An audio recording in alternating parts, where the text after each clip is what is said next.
Echo 5, do you copy? Echo 5. Echo 2, good morning. Nice of you to drop by. Feeling alright, sir? Thought we lost you. Right now, I feel like I can take on this whole podcast myself. I know what you mean. Ready to send that transmission to Echo Base? Yes, sir. R10, patch through.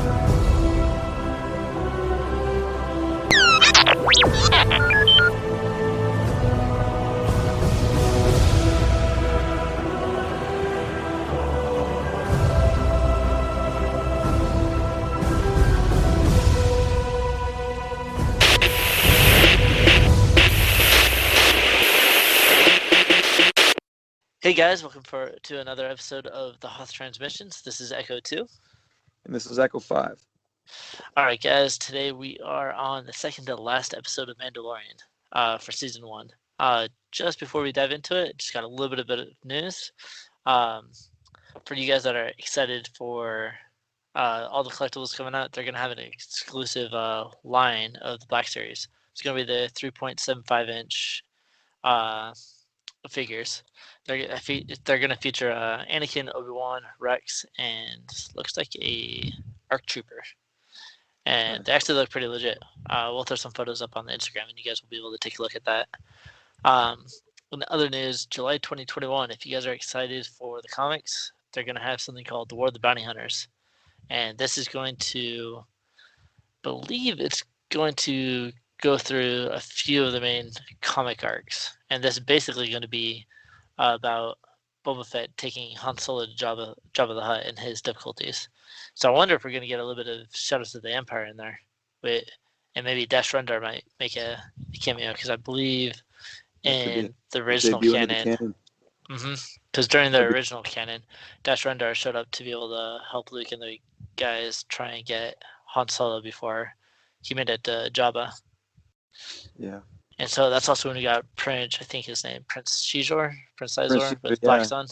Yeah, I think that's where the Black Sun first showed up, I believe. I believe so. He was actually one of my favorite Star Wars villains. Yeah, well, I actually like that collectible line in the Power of the Force line with the purple stripe, where the Shadow of the Empire. The cards on that were fantastic. Yeah, those are awesome. There's only like a handful of them in that collection, actually, but yeah, those ones are cool. Which you're speaking of what you were talking about, those 3.75-inch figures from the Black Series news. Those are the ones that I collect the most, just because. Yeah, I was gonna say you'd probably be really excited for those ones, because it's gonna be the bubble. It looks like it's gonna be the bubble packaging. That's really cool. I'll be honest, I haven't seen anything on those yet. I heard the news, but I haven't seen any pictures. So I'm excited to see what they have, because those are the ones that I miss, the ones I collect. I don't collect the 6-inch Black Series figures, or I have a few of them, but they're not my main collectible, because they take up a lot more room, and they cost more money. Yeah. With those ones, I only pick and choose the ones I like. But sadly, I've fallen into those in the Funko Pops. Yeah, there you go. But they're pretty cool, though. No shame there, man. None. You're addicted. So, absolutely. I love collecting. All right, guys. So let us jump into the episode. So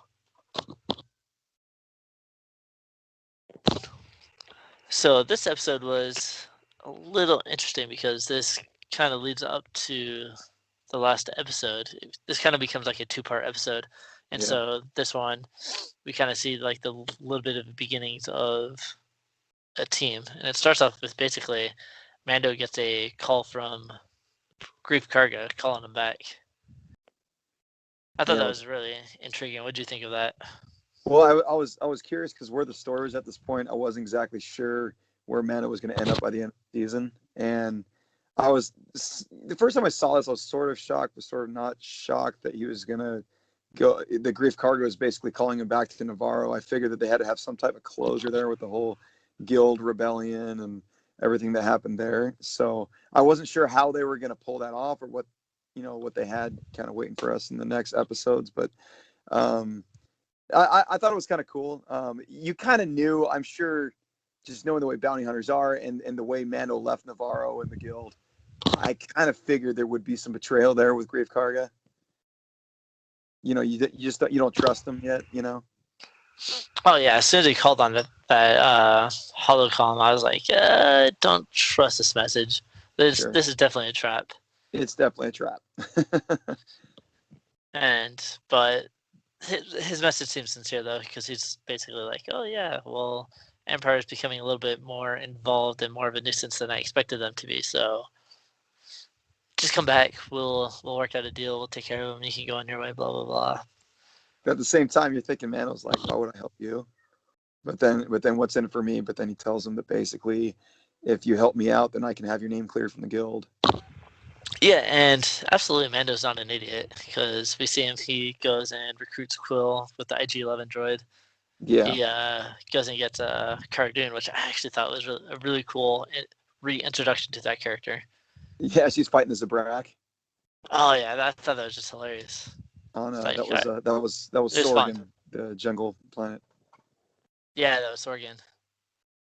It was kind of interesting because they kind of jumped around a little bit in the beginning because they had to get everybody together to kind of get to the main point of the episode. But it was kind of fun to go back and he just kind of collects everybody. I thought that's what was going to happen in season 2 with Cobb Vanth. I thought he was going to go collect him when he was going back to get the child. That's true. Yeah. I thought that would be cool. I'm sure that I can see that in season. I would love to see in season 3 if they go collect him for maybe taking back Mandalore or whatever the plot is they'll have in season 3. Yeah, because I could see him as a useful character. Yeah. Well, he was awesome. I mean, I don't know anybody that didn't like Cobb Vanth. Yeah, his whole character arc was actually pretty cool. Getting to know, I mean, they even give him like a bunch of a flashback scene and stuff, so you kind of Yeah. expected to be a little bit more important than he was. Yeah. No, for sure. So I'm sure we'll definitely see him, especially with the Boba Fett film, jumping back to Tatooine You know at what? Jabba's Actually, palace. now that you mention it, the Book of Boba Fett actually could be where Cobb Vanth becomes a part of, and then they'll probably have something similar to what they had with like Arrow and the Flash, and they have these, they're all in the same universe around the same time. They end up having meetups, and then they kind of go Bunch back of on their. crossovers. Yeah, I'm sure they'll have some crossovers going on, which I'm fine. That would be cool. Even with the Ahsoka one, I bet that the Ahsoka show, Rangers of the New Republic. I mean, I don't know if because of the situation with Gina Carano. I don't know Yeah, if but she's. I mean, you still have the other characters in there, and Yeah, it'll make more sense with the Rangers of the New Republic with Ahsoka because she's going up sure. against Thrawn. I'm sure she's going to call in, "Hey, I need some help over here." Need some assistance. Now, there's a lot of cool stuff there. They're building up a little mini universe here within the bigger universe. It's Kind pretty of its own exciting. little pocket, which is nice. Yeah. Yeah. No, it's a lot of fun. I'm excited to see where they go. And just uh, I've been going back watching animated Clone Wars, and then of course the 2D Clone Wars. Now the Disney Plus has them on there, the vintage series, and I forget going back and watching this episode. I forget how cool the real life action Star Wars shows are. You could tell they put a lot of attention to detail, and they're they're really well done. They feel like a movie. Each episode feels like a movie. And anyway, I'm still impressed going back and watching these. Oh yeah, like what was it? The you see Quill riding along on that one creature, The and you just blurg. see the blur, yeah, and you just see like the lava and like the harsh uh, Yeah, environment, which I yeah, and you just see like the steam coming up and all the little bit of detail to just the background just was really it was well really done. well It's done. like they paid Yeah. attention to every little detail they could. And that's again one thing I like is how real it looks. They use real scenery, whether it's some of it's sets or real locations. It feels real. And then of course the ship has live full scale model. There's full scale model versions of the ship, and then small scale models, and then of course they've got some animation in there, for some of the moves they can't do with models. But it's just really, and all the costumes too. All the characters show up. They literally all have rubber masks. It's Yeah, very even Quill too, OG right? Star Wars. Yeah, Quill. Yeah, the Ugnaught. Yeah, Yeah, he's got. Yeah, it's total OG style, and it looks really good. Even his movements, his mouth. It's just really well fluid. done. Yeah, it's really fluid. I like just like you were talking about the lava fields on Yeah, Navarro. Um, You see that little yak-looking kind of creature that was really cool. It's just Oh, all these true. little, yeah, yeah. There's just a lot of good. There's a lot of stuff going on that is still fun when you go back and watch the episode over and over, even though you've seen the story. It's these kind of things that make you go back and enjoy watching Star Wars episodes because there's just a lot to look for in the background. That's a lot of detail and things you want to know more about. I think that's one thing that's really cool because I know that they were originally going to come up with what was it? Kind of like what they do with the movies, the illustration book, Uh-huh. and they're going to do that with Mandalorian, and I think they're going to do it for like seasons 1 and 2. But I think they kind of pushed it back a little bit because I think they might include season 3 or something. Mm. Something's going on with that. But I know that we're going to be able to see that. We'll be able to kind of take a look at some of the planets that are in in there with all the creatures, a lot of, Sure. and they're going to be working on some of the lore and stuff that goes along with it, which I think would be pretty sick. It's funny because with Mandalorian, I've noticed a lot of times I have to go back and look up what the planet names are because they never really say them in the show. I remember them saying they say Navarro. They do say Sorgan. I don't remember them ever saying Arvala 7, the desert planet in season one. And I don't, yeah, I don't recall some or the ice world, which I constantly close to mind, the ice world from the beginning of the episode, and then it returns again in season two, and Oh, it starts with an S. it's yeah, it's at the top. I know it and I lose it. I know it and I lose it. But they never mention it in any of the episodes that I can recall, and I could be wrong, but I don't remember ever hearing it. So you have to kind of really listen for it, or you have to look it up Maldo because I Crease. look what is that? Maldo Crease. There we go, Maldo Yeah. Crease. Yeah, see, I mean, now you say it, I remember it, but I couldn't think it off the top of my head because they never mentioned the name of it. You know what? Now that you mention, I think that Mano does actually mention Mulder Crease at one point. I Uh, could be I could be yeah, wrong though. Now I want to go back and look. Now I really want to pay attention because I don't remember that actually. I don't recall. yeah. I don't recall either, but uh, but most of the planets they name in it.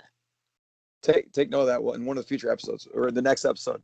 I'm gonna look for it in the next episode. We'll say if he does or doesn't, and then someone could correct us if they hear this.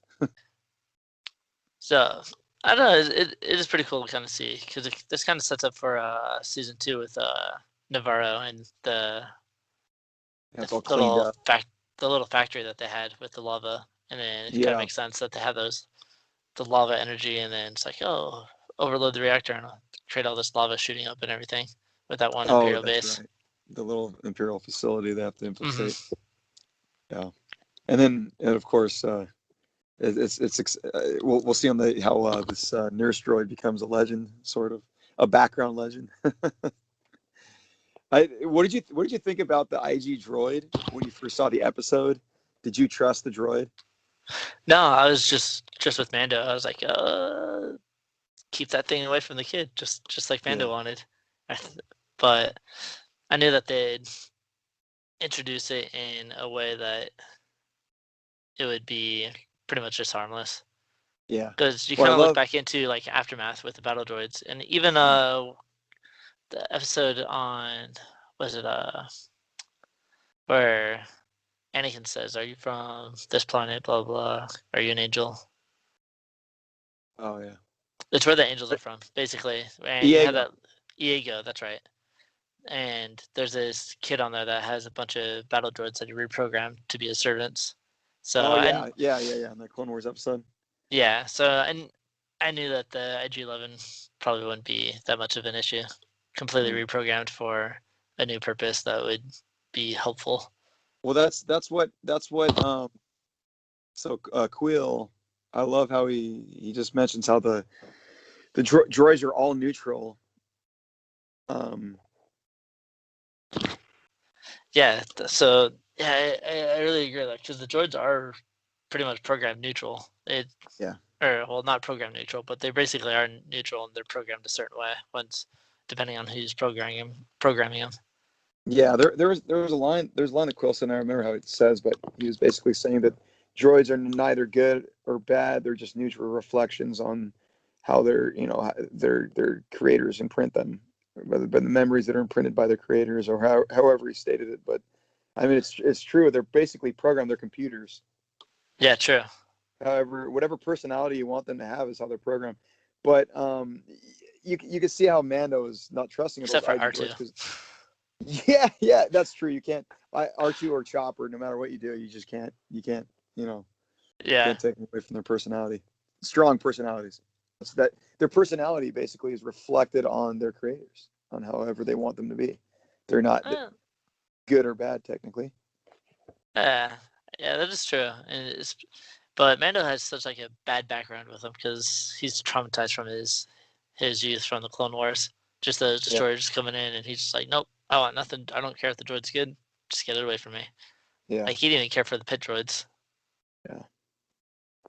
Maybe, And yeah, however, the next episode is going to be very interesting for him. yeah. Good thing But he doesn't. we'll get more to that later. He'd be like he. I was thinking of a bad joke. I was gonna say if he was friends with maybe he was friends with Wooer, or if he ran a bar, he'd be like Wooer in the cantina. Wooer droids. You know, we don't serve their kind here. They'll have to stay outside. Yeah, they're not allowed on my team. They have to Yeah, get out. Get them out of here. droid. And Luke's all like apologetic. Oh, sorry. Yeah, we'll take care of that right away. Um, yeah, dude. But for real though, I thought the IG unit. I totally thought that at one point he was going to um, like go back to his bad ways. I thought that um, but then again, as the episode went on, you really see the skill that Quill has. You know what? Blew me away was when they're in the ship, and Mando's like basically, "Hey, we need a new cradle," and Quill just busts out a new one out of scratch, out of whatever. That's Uh, right. He it's just, and I had forgotten that they lost the little floaty crib, and he had to make a new one. I completely forgot about that. Uh, you know, so I thought that was kind of interesting. And he basically said, so what did he mean? So Quill says that he served 3 of your lifetimes talking to Cara Dune. He says, I served 3 of your I had served 3 of your human lifetimes of servitude to basically be free. But then the Empire was obviously not around for human lifetimes. So I don't know exactly what he meant by that, but or maybe he was maybe that's how long his skill has lost. Maybe he has 3 human lifetimes worth of training for could his be it. skill with his hands. That's what because I remember the first time I watched, I was like, was Empire wasn't around that long. It's been Not around like maybe 20 that many. years tops. Yeah, exactly. Maybe 35. I think like 35 years at this point or something like that. Not that long, but not Yeah, even a that's right. full. Yeah, so yeah.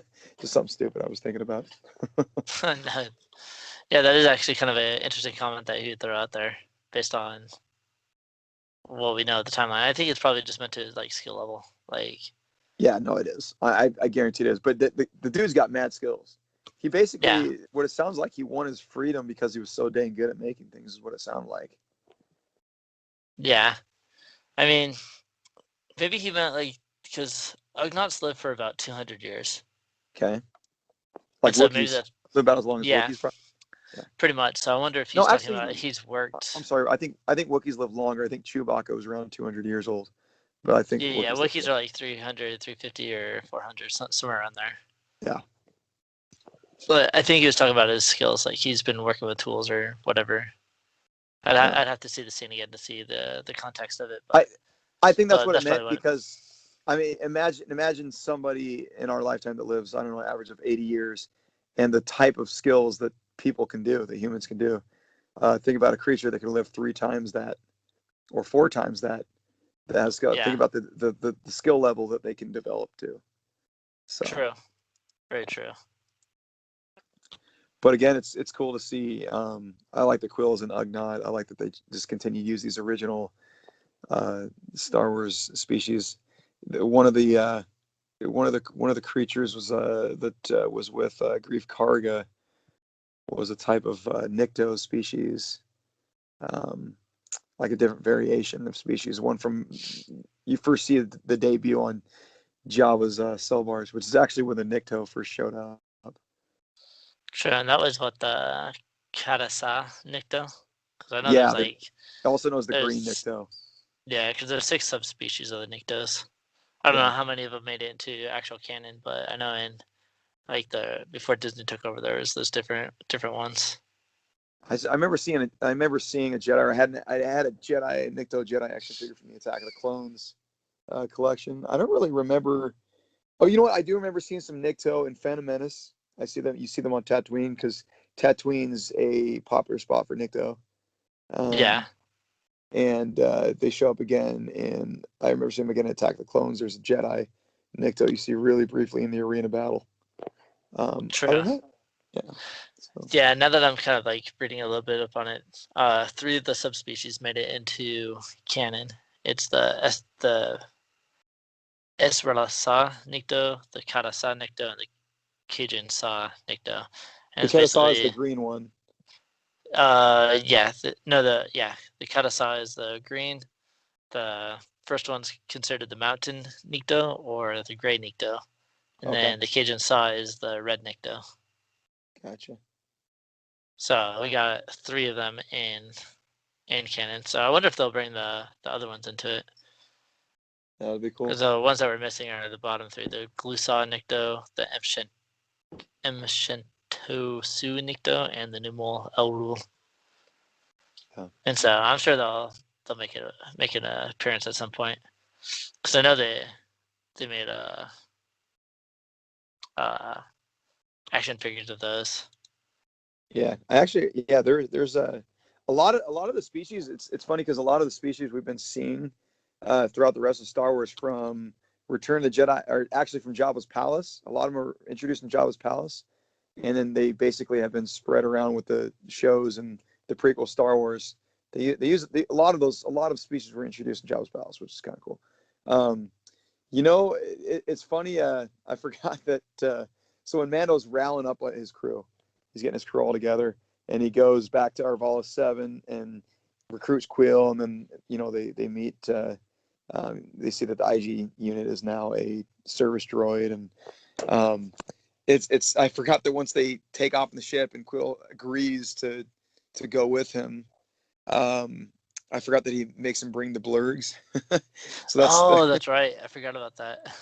Yeah. So I was just remembering this. So when they land on Navarro, you've got Grief Karga and all of his bounty hunter buddies expecting to see Mando, and then he shows up with Cara Dune, or he sees these blurgs coming out of the ship, and he's just like, "What the heck is going on?"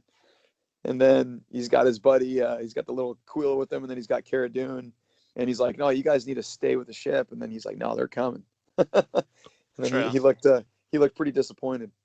So I think at that point I kind of was figuring, man, this guy's going to try and betray him, or at least he was planning on betraying him, and now he feels a little more threatened because it's now even more of a risk knowing how Mando is when he already basically fought against him. Yeah, pretty much. If it wasn't for the Beskar saving him. Yeah, yeah, exactly.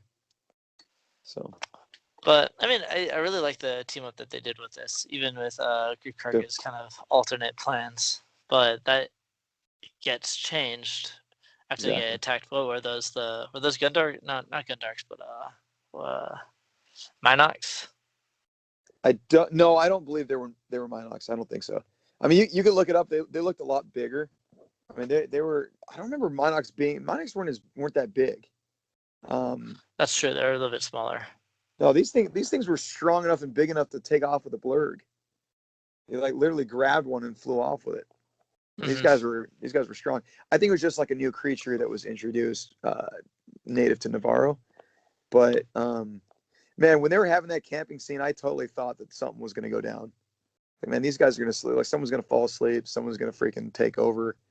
You know, True. I I thought really like that's when they were going the. to be. Yeah, I wasn't expecting it to be flying creatures that came down. No, I was expecting but Empire or yeah, and Grief then Karga's ambush.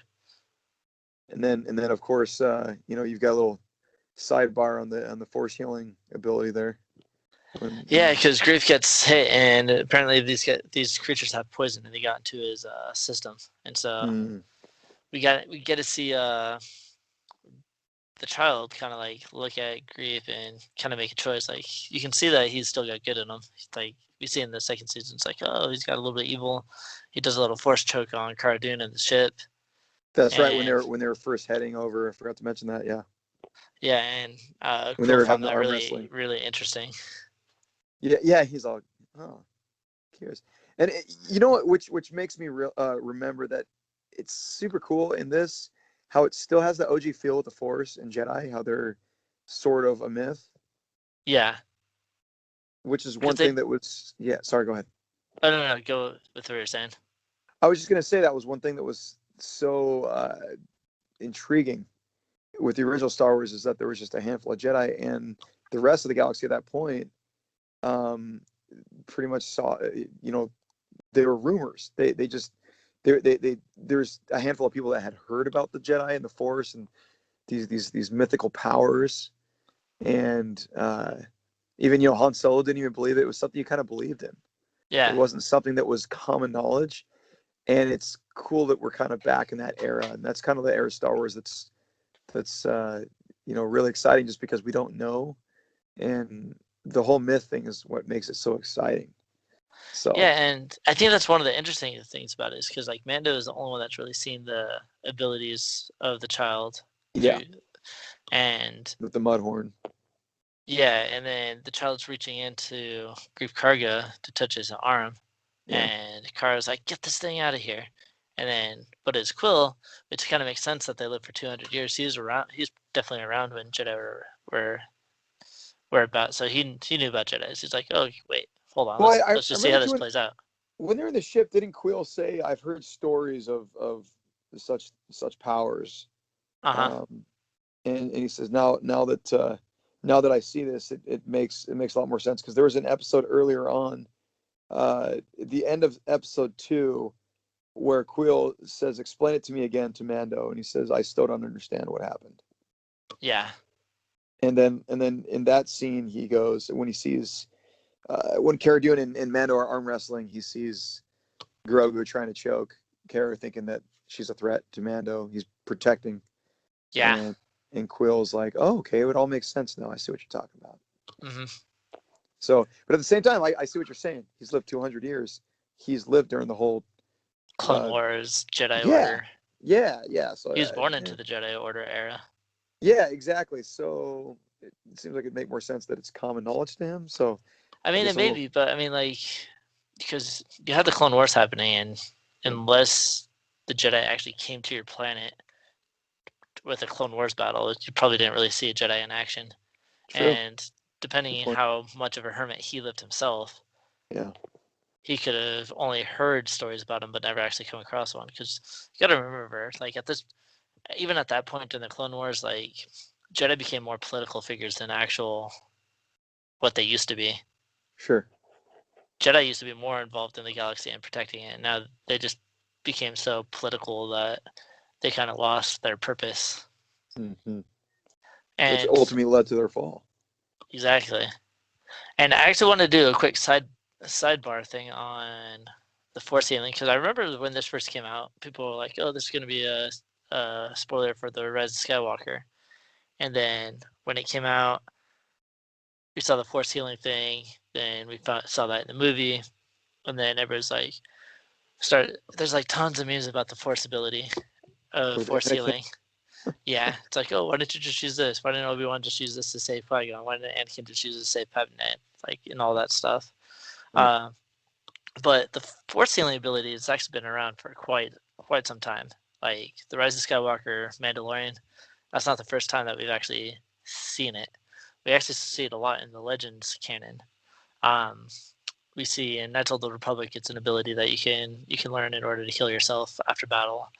Um, in the New Republic, after the fall of the Empire, there's only certain Force users that are able to use the Force healing ability. I know that there was one Jedi in particular, the only Force ability she was good at. I think her name was Sigal. She was a Mon Calamari Jedi, I believe. Hmm.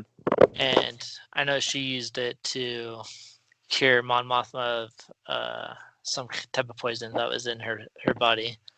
Um, Coyote Mundi was one of the people that was able to use it. He used it to heal a broken collar, but he had to do it in a meditation. I know Obi-Wan uses it, not during the Clone Wars, but he's after his time of studying on Tatooine, he kind of uses a basic healing form on Luke after the attack of the Tusken Raiders when he puts his hand on his Uh-huh. forehead.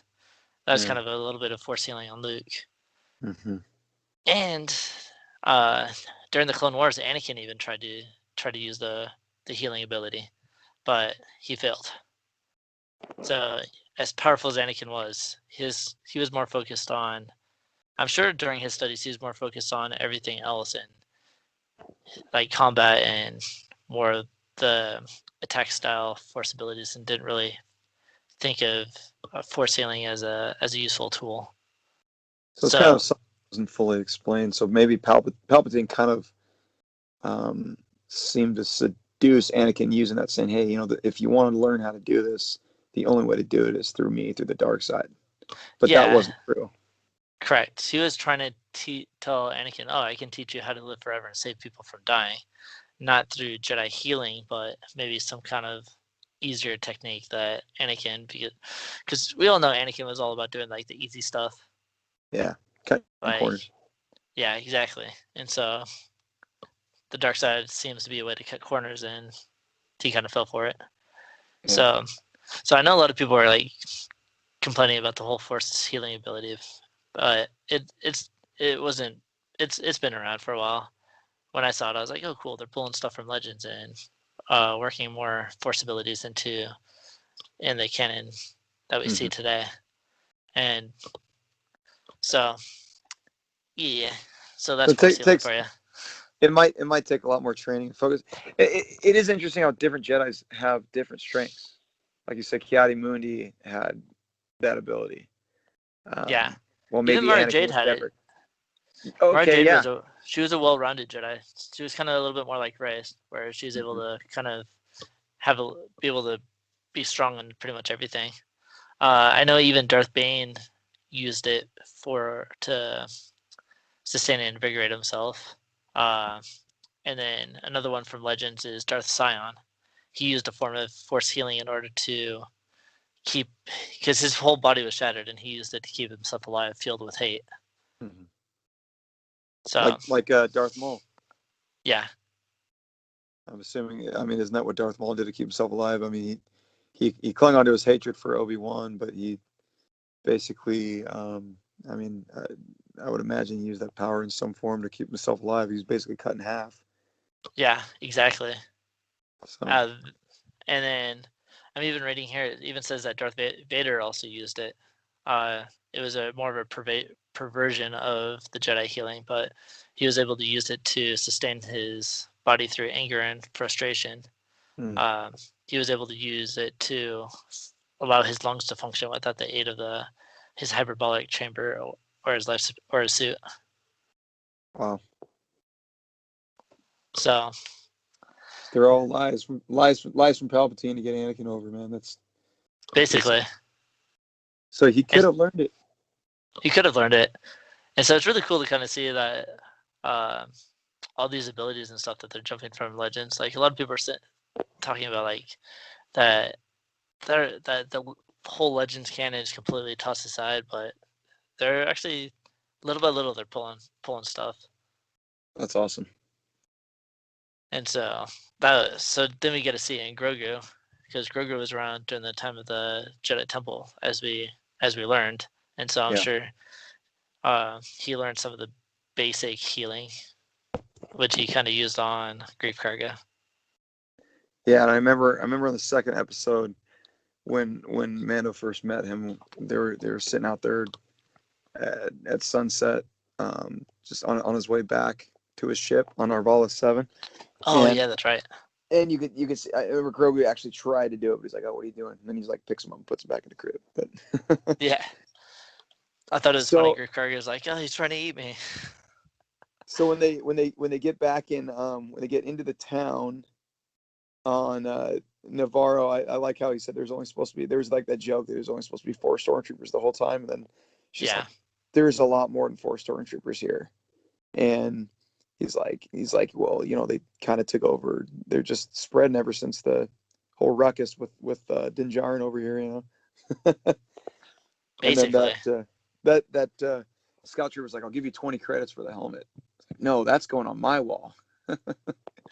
Which I thought was pretty funny. For anybody that read, was it Bloodlines?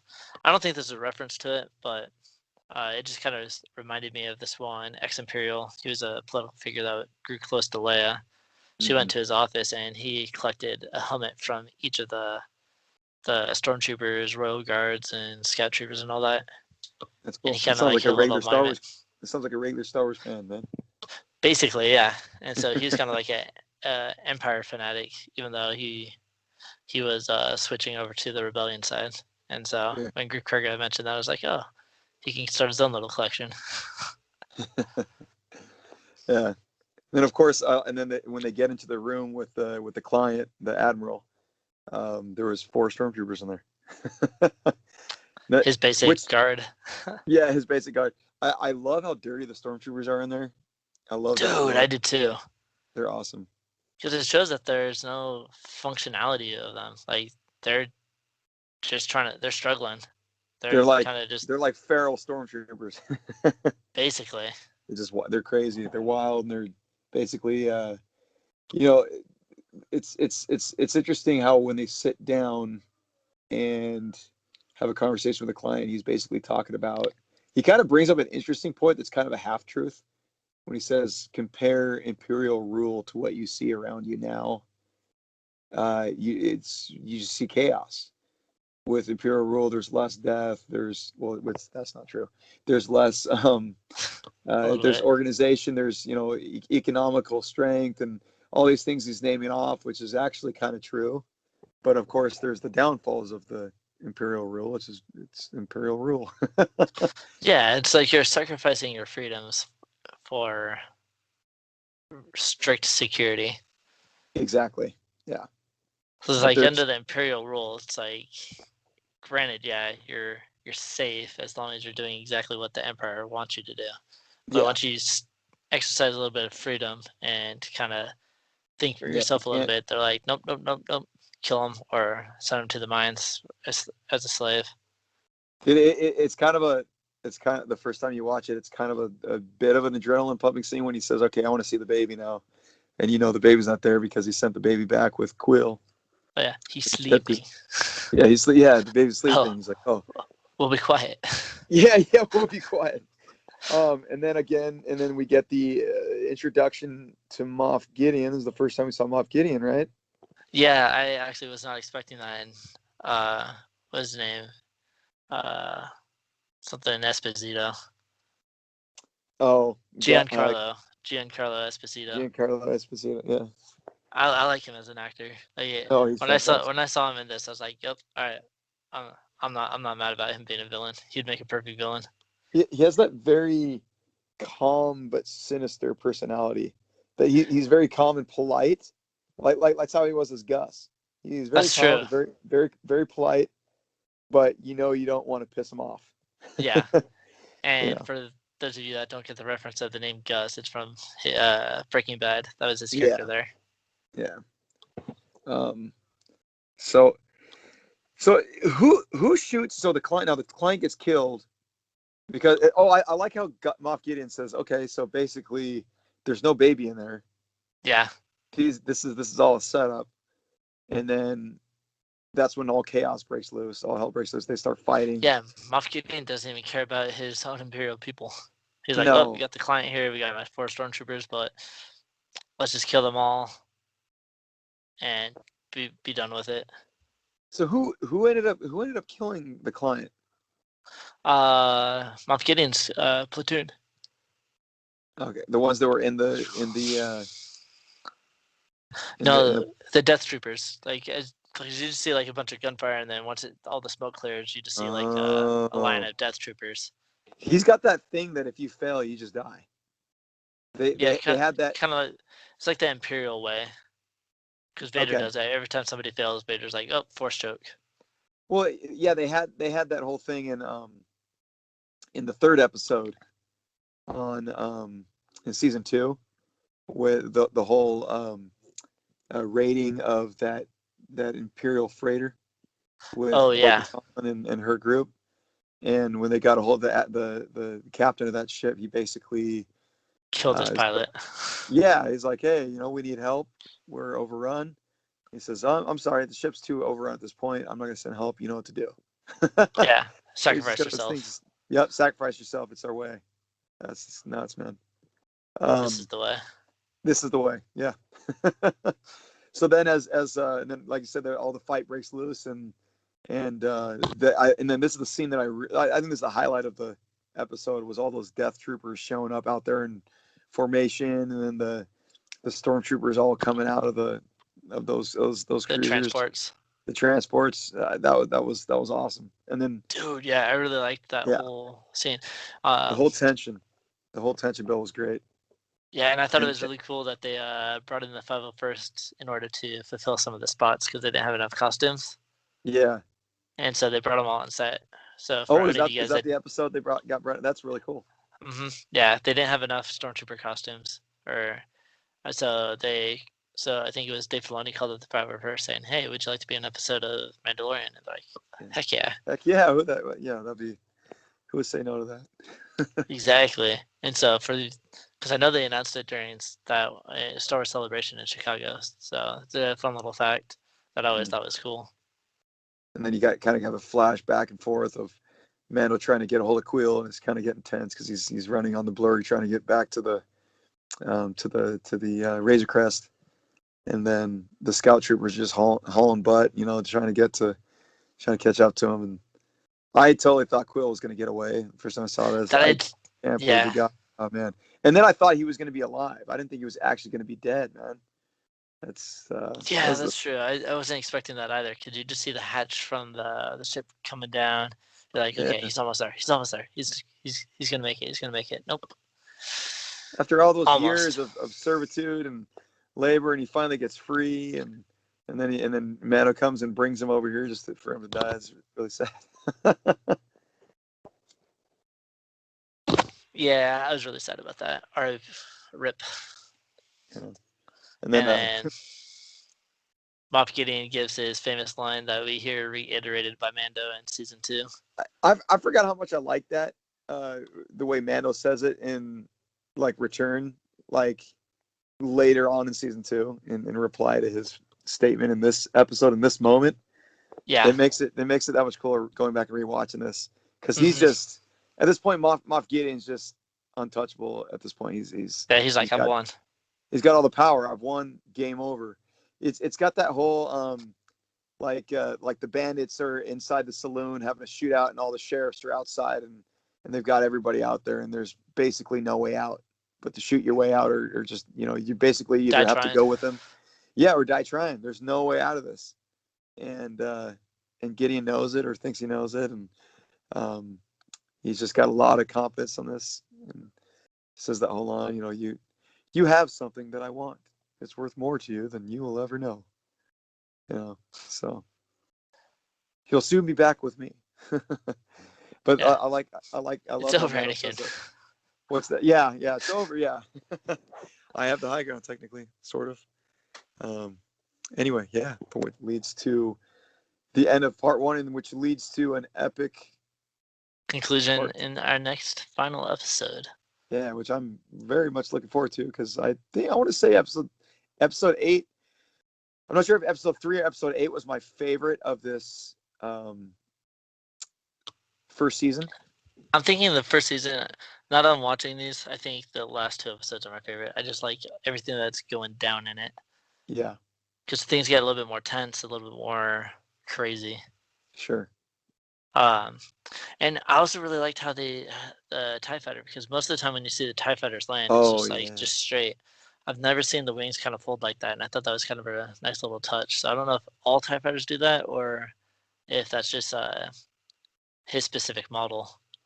and it's kind of nuts to think, because now we know from season 2 that there's actually an Imperial city, a facility that's local. Yeah, that's true. So, which I It's kind of imagine hidden. it's where, yeah, I imagine it's where these guys are all coming from. Yeah, I would imagine so. And after the next episode, they're a little bit more thinned out, and we see that they don't have as many as we thought. Exactly.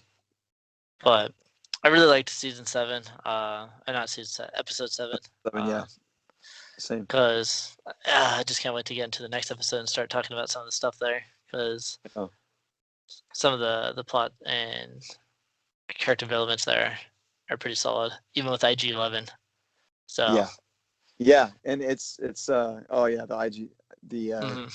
Yeah, and, we'll and get and there's a little foreshadowing there when you first meet him when they're asking about IG and what he does, and Quill, since Quill reprogrammed him. This is back when they're at Quill's place in Arvala 7, and he says he's programmed to be a nurse droid, but he will protect if necessary. So that's a yeah, little bit of foreshadowing for this next episode. very true, very true.